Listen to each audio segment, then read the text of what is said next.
Hey team, how's it going? Seb here from Tough Cookie Gym, and I'm going to take you through a plan for 2025 to get the most out of your training. Now, it's not as simple as just saying in January you're going to be doing this, in February this, in March this, because things tend to change over time and your lifestyle changes, the things that affect the amount of time you have available and your motivations all change, and also your goals might change as well. As we go into summer months, you might feel like you want to really focus in on body composition for a holiday, whereas in winter months, you might feel like you really want to focus on getting stronger and more robust. Either way though, I'm going to give you a setup that's going to help you figure out the best ways to get what you want out of your training for 2025. And you'll see in the email, I'll put some details around it so you've got some written structure to follow, but this video is going to go into the details of it and explain it a little bit more. So let's get stuck in. The first thing is you need to establish exactly what you want to achieve. And when you do that, you really want to be specific. I would even suggest potentially writing it down. So think about what you want to get out of your fitness training. Usually people are talking about either body composition, physical performance, or just health. And that goes for mental health as well. So it can be your kind of like escapism. It can release hormones that help you feel good, make you sleep better, as well as obviously being good for your long-term health and setting you up for your future. So it is a really important thing for you to be thinking about and working on and writing down all of the things that you want to get out of it. That's going to help you get direction in your training. So create a picture, be specific, and the more clarity you can get on what you want to achieve, the easier it's going to be to create that direction. But then you also want to be thinking about the underlying reasons. So it might be that you want to change your body composition, but why do you want to change your body composition? And it can be a really tough one to ask. So you might, again, need to dwell on it for a little while, but you're thinking about, is it a confidence thing? Do you want to have more confidence so that you can feel good in yourself? Is it that you want to be able to kind of live life a little bit more and being physically more capable is important to you? Is it that you want to have a level of attractiveness that you feel like you're currently missing, and that's something that you want to work on? There's lots of potential reasons, but we want to start asking why, and getting to the deeper underlying reasons behind those surface level outcomes that we're looking to achieve. That gives you an emotional attachment to the reason, which is firstly going to heighten your motivation. It's going to make you feel like you really want this, because it's more than just kind of, your clothes fitting better. It's your ability to enjoy life. So kind of really take some time to think about the underlying reasons and the underlying motivations behind why you want what you want.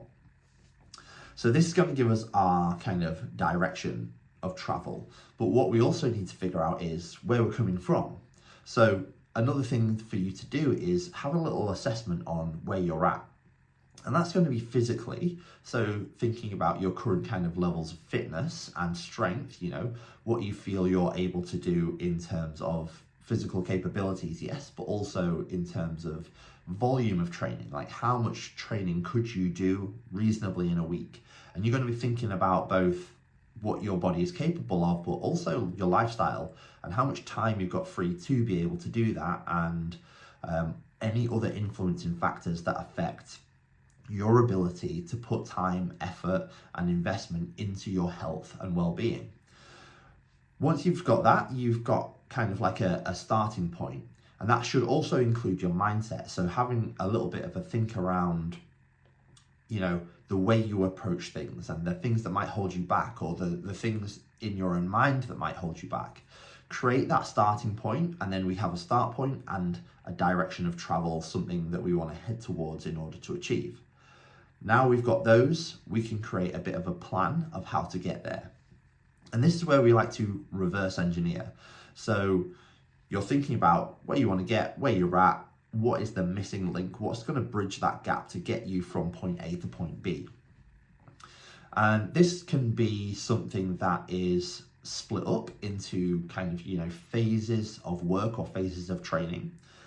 It could be just a general sense for you that, you know, it's largely dependent on a specific thing such as strength, it could be more of a holistic thing. You could be thinking more about like, well, consistency is really the only thing that's going to get me there. I have to do it more often, because when you've tried in the past, you've only done it for a little while and then something has kind of stopped that from being a success.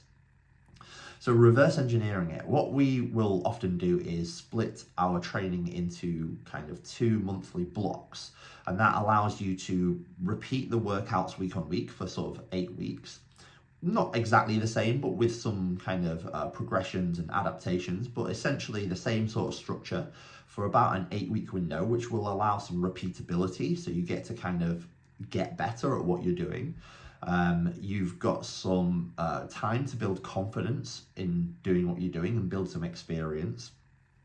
And that's also going to breed some consistency as well, because you get into a routine and a habit with it.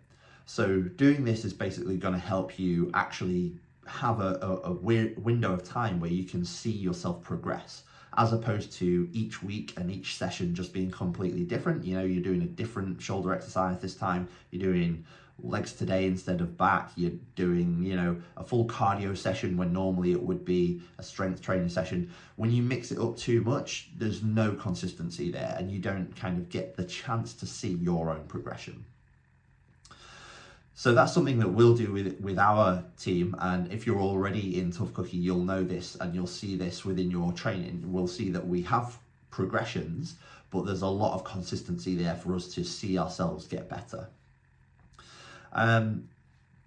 Going a little bit deeper then, we want to also consider how that journey will look, because your initial idea might be that, okay, I need to work on kind of a lot of strength work, I want to work on my body composition, or I want to work on my performance, and we'll just consider what it is that we need to get there without considering if the way we do it is actually making us feel good. Because obviously a large part of this is motivation and consistency and your relationship with training. So you want to be able to want to train, you want to go, you want to make it a priority. And if it starts slipping down the priority list, then we're never going to get to where we want. So we're thinking about actually not just the absolutely kind of most optimal training method we can, or being super disciplined to get there. It's how we actually make that training progressive, help us get better, but make it something that we want to do and feel good about. We need to feel good in our training, and we need to enjoy our training. So there's another consideration there for you around how to make it enjoyable for you. Maybe discipline for you is something that is enjoyable and you like that structure and routine and being pushed all the time. Maybe you need to have some enjoyment in there. Maybe you need to play around with your training and do things slightly off plan occasionally, or have a go at new things that you've never done before. Maybe there's an element of play which will keep you going and keep you motivated in your training. But you do need to think about what the journey looks like, not just a linear line from A to B.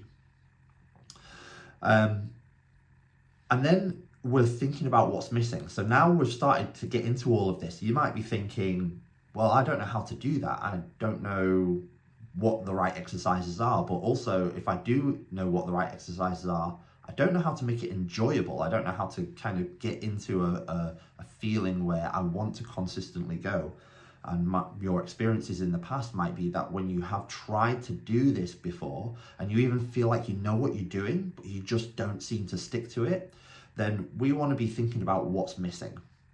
Is it accountability? Is it somebody being there to tell you, you need to turn up today, you need to get this work done?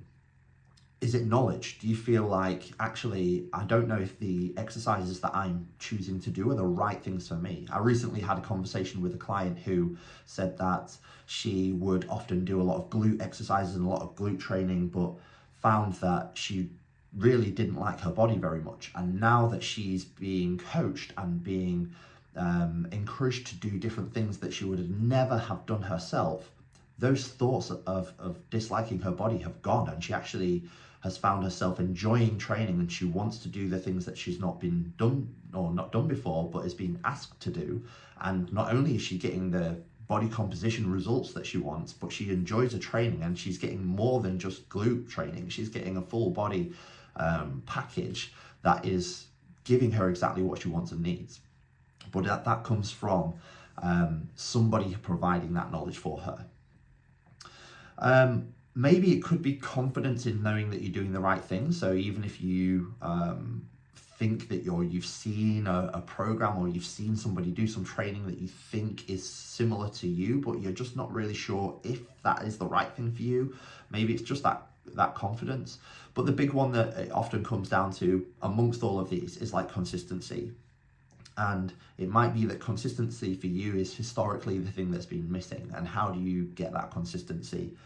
Maybe through accountability, maybe through the right structure, maybe the thing that you think or the things that you've thought in the past that are what you should be doing haven't worked. And so there's actually an alternative for you that you don't know about or that you've overlooked.